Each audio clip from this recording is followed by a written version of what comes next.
Échos. Alors les délestages électriques n'est-ce qu'un scénario fictif, comme l'a affirmé samedi Emmanuel Macron sur TF1 ? On va tenir l'hiver, a assuré le président de la République. Alors est-ce qu'il ne serait pas en train de minimiser la situation ? On fait le point ce matin sur Europe 1 avec Patrice Geoffron. Bonjour. Bonjour. Vous êtes le directeur du Centre de géopolitique de l'énergie et des matières premières de l'Université Paris-Dauphine. Merci d'être avec nous ce matin, Patrice Geoffron. Est-ce que vous partagez l'optimisme d'Emmanuel Macron ou bien vous nous conseillez plutôt d'écouter les professionnels de l'énergie ? Je pense par exemple au patron de RTE qui disait en fin de semaine dernière qu'on aura des difficultés électriques même avec un hiver normal.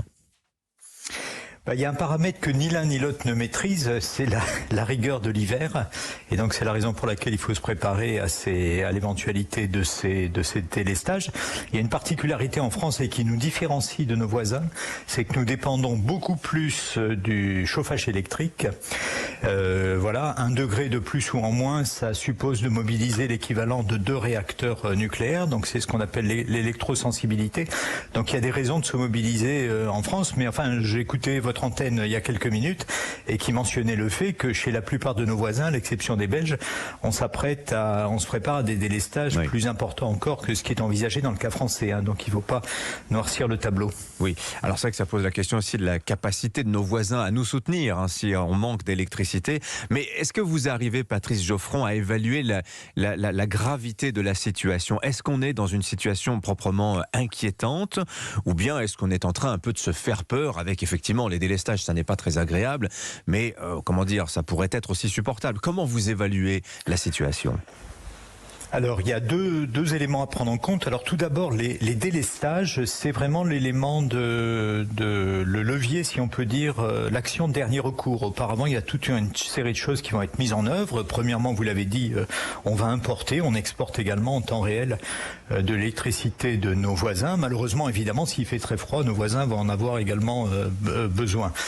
Par ailleurs, il y a des contrats avec des industriels qui consomment beaucoup d'électricité de telle manière à ce qu'ils interrompent leur production dans les périodes de forte tension. Ils sont d'ailleurs rémunérés pour cela. Il y a une autre étape qui est de baisser la tension électrique de manière imperceptible de 5% et donc on y verra un tout petit peu moins clair et sans incidence. Et l'élément vraiment de dernier recours, ce sont les délestages sur des plages horaires qui sont de 8h à 13h le matin ou en fin de journée de 8h à 20h sur simplement 2 heures et en étant prévenu la veille. Donc il y a beaucoup d'étapes et puis par ailleurs avec la possibilité de se préparer. Donc on ne sera pas dans le noir ni longtemps ni sans être prévenu. Alors évidemment c'est un choc parce que tout ça n'est pas arrivé et en particulier en France depuis pas mal de temps. Donc il y a une tension si on peut dire qui est en train de monter mais tout de même tout ça est régulé. Il faut surtout pas parler de blackout. Le blackout c'est le moment où un système électrique s'effondre sans contrôle et ça n'a rien à voir en l'occurrence. Alors donc je note quand même votre prudence. Vous réservez votre réponse sur la gravité de la situation. Ça va dépendre de plusieurs paramètres. Mais alors très concrètement, comment ça s'organise les délestages, Patrice Geoffron? Qui dit qu'il faut couper telle région, tel département, etc. Parce qu'on parle d'un planning tournant. Est-ce que c'est fixé à l'avance ou est-ce que ça se fait en fonction, au gré des circonstances?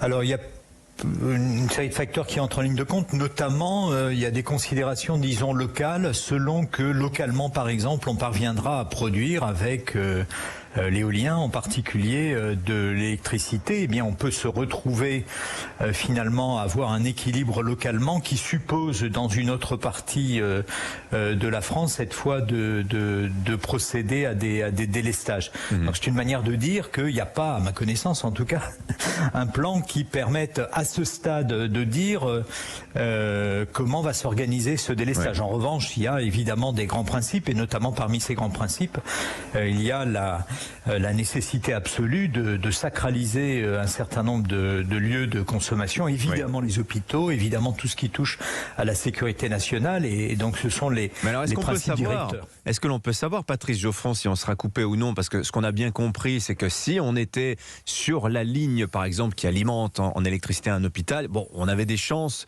d'éviter le délestage, d'être épargné. Est-ce qu'il existe une carte du réseau qu'on peut consulter pour savoir si on est branché sur une ligne prioritaire ou pas? Ou bien est-ce que ça, ce sont des documents qui sont un peu, disons, classés confidentiels, hein? Alors au-delà de la confidentialité, encore une fois, il y a des nécessités qui vont s'imposer ensuite en temps réel et qui par exemple peuvent être liées au fait que au moment où des tensions pourraient apparaître, je ne sais pas, l'Espagne disposant de vent, elle pourra envoyer vers nous de l'électricité qui fait que le problème se posera plutôt dans le nord de la France que dans le sud. Enfin, donc je pense que nos auditeurs n'ont pas d'intérêt à essayer de devenir des spécialistes d'ingénierie électrique en cherchant ce genre de carte, ça n'aurait aucun intérêt et je vous avoue que moi-même je serais bien dans l'incapacité de la lire. En revanche, si on doit passer un message essentiel, c'est que ça va dépendre assez largement de nous et le nous en question et les actions à entreprendre commencent dès à présent. Ouais. Il faut qu'on veille à tout électron qu'on peut économiser. Il y a une partie des tensions qui vont apparaître plus tard qui correspondent par exemple à la quantité de gaz qui pourrait nous rester au mois de janvier ou au mois de février pour faire tourner des centrales électriques à gaz.